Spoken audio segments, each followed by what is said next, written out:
News head کے ناظرین السلام علیکم۔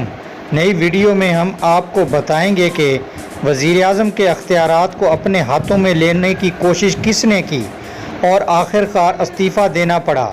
تانیہ کو کیوں چھٹی کرائی گئی؟ حامد میر نے پول کھول دیا۔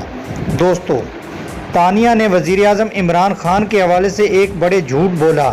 سینئر صحافی حامد میر نے دعویٰ کیا ہے کہ تانیہ سے وزیر اعظم عمران خان کے حوالے سے ایک بڑا جھوٹ بولا تھا، جس کی وجہ سے ان سے استعفیٰ لیا گیا۔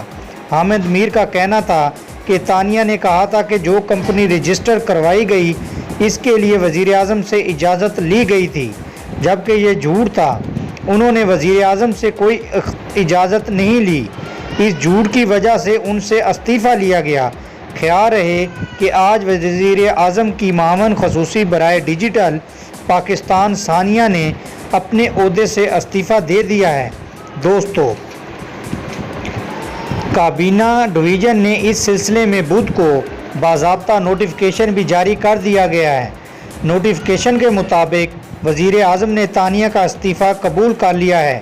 اس سے قبل یہ خبریں سامنے آ رہی تھی کہ تانیہ نے ڈیجیٹل پاکستان فاؤنڈیشن کو SECP میں بطور پرائیویٹ کمپنی رجسٹر کرایا تھا۔